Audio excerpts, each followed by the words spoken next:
Opinion piece, FFP. So this is one of our new segments. Yes. So what we're gonna do with a lot of season 2, we're gonna play a lot of experimentation. Yeah. So this is our first segment of our opinion piece. Yes. So this week we're talking about financial fair play. Correct. Specifically in football. So something that's very topical now is these mega billionaires who are owning clubs and state countries. Yeah. Like the Saudis, Qataris, and yeah, those types of institutions. But for someone who doesn't understand what financial fair play is, can you just break it down, like financial fair play for dummies? What does it mean? Okay, so financial fair play is basically the book balancing of a team's profits. Sure. Let's say in Europe it works in a 3-year cycle. So let's say from 2023 now, from 2019-20 season to 2023-24 season. Sure. You are a Newcastle football club. Mm-hmm. You've just been acquired by Saudis. Yeah. But before you were acquired by the Saudis, you were always just breaking balance. Sure. You've never played in Europe. You've never played in, or maybe you didn't have a good cup run, meaning broadcasting money is not that large. You're in the relegation zone. You're in the relegation zone. Your sponsors are not that good. But you claim to have made 1 billion. You need to account for that 1 billion. Okay. And within making that 1 billion, we also need to take into account that how it's distributed. Player sales, player acquisitions, players' salaries, the amortization of player salaries as well. Because the more a player runs down in his contract, the less chances of him getting bonuses, performance bonus. It's usually like a locked amount. Sure. And then there's also the broadcasting. But now, and then tickets as well. When they talk about fairness to who? Who must you be fair to in a competitive space?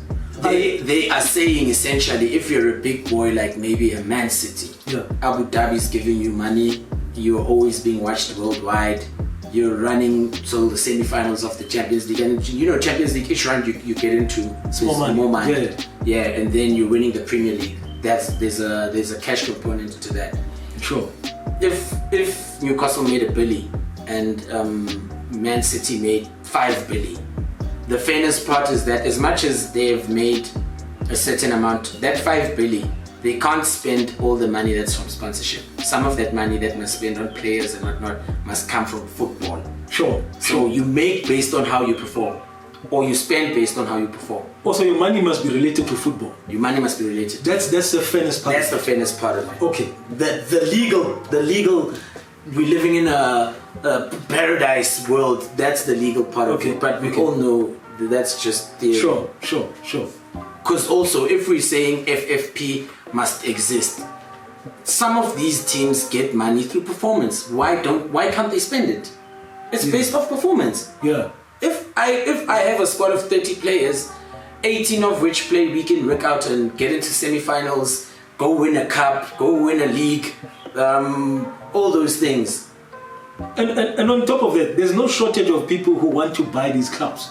So if you are saying we want to keep our club local and we want to keep it a hometown team, it limits your potential of getting big money. Yeah. So that's my one question. So if there's 10 people who are billionaires who want to buy, I don't know, Aston Villa, right? But they're saying, no, we want to keep it in a British club or whatever. Then whose problem is it that you're not getting money? It's your mindset, essentially. Okay. But those are the issues I have. So all things equal, anyone can buy any team. There's no shortage of people who want to buy these teams because of the value they bring. Then surely the clubs need to take accountability. You don't want big investors. You want to keep it local. Yeah. So you can't complain to me who wants to globalize my team. Your lack of ambition is keeping you back. Others are ambitious enough to take it to the next level. Yeah. So I mean that's why right now FFP is one of the biggest. Recently, the EPL has charged ECT. Of a breach of over 100 charges of financial mismanagement and non-declaration of certain things. It goes back all the way to Roberto Mancini when Mancini won.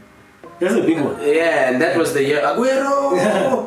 So potentially, depending on how they get charged, we don't know. So what are the potential penalties for breaching financial fair play issues? Current football experts and pundits, not like us who are self-taught pundits. I'm talking like who are invested and go through these legal documents. They are saying it could be financial fine and a relegation, but there won't be a distribution of trophies. Yeah. Okay. So like they're just taking the trophies from these guys and they're relegating them. I don't know how many levels down. Yeah.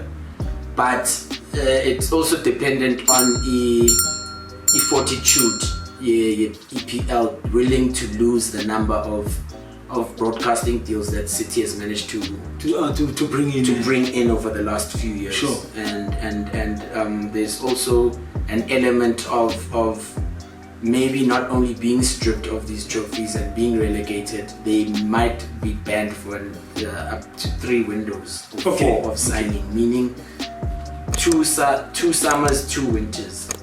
So not signing. Can you make loan deals? You can't transact it all in the transfer market. You deal with the squad you have. Okay.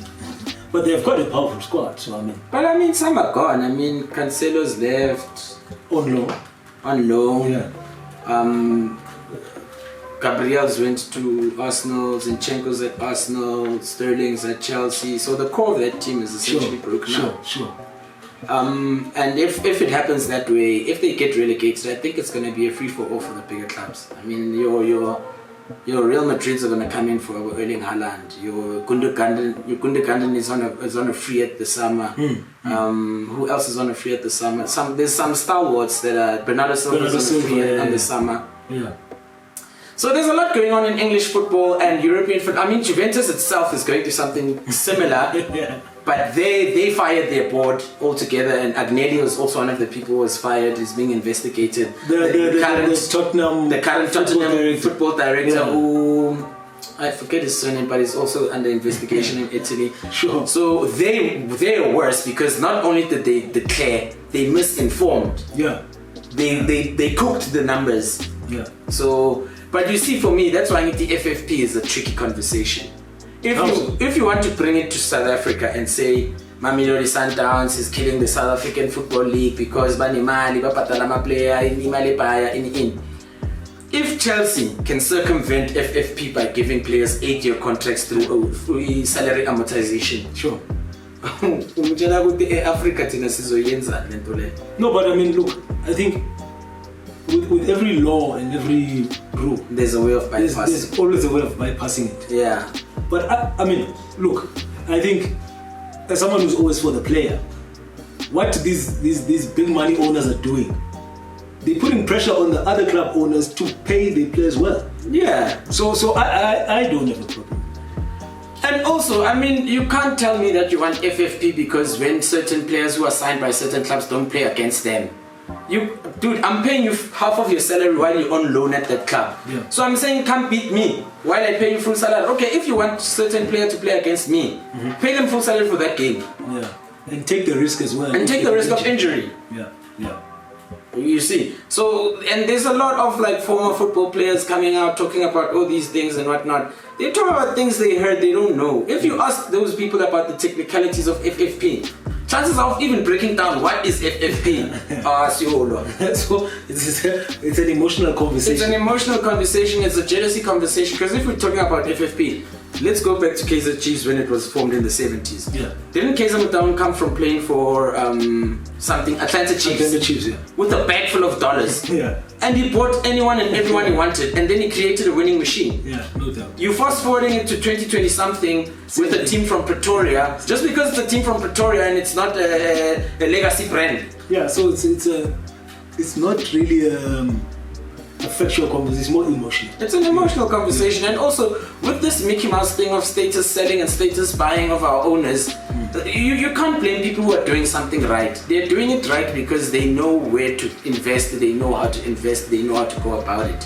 Yeah. Why singers fundisi to Kunju, what did is it Salvador Dali, or is it just one of the old school artists used to say, don't copy, steal like an artist. And meaning steal is like be inspired but create it in your own way. Yeah, but I mean, look, I think the financial fair play conversation in the context of the PSL, I think there's bigger issues to solve here. First. So let's solve the professionalism issue in the clubs. Park FFP. Yeah. Let's first, before you start talking about people, you can't, I mean, if you can't even pay your players, you know, but that's a conversation for another time. I mean, in terms of this financial fair play, look, I think we've broken it down quite well.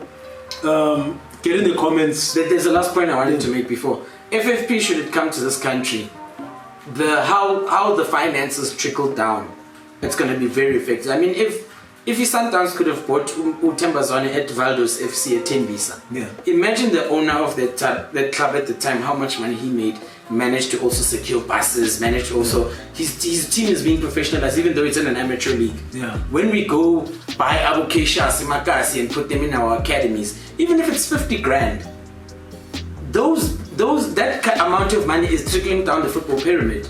If FFP comes in and it starts not necessarily blocking but capping, it starts capping, the pyramid is going to suffer.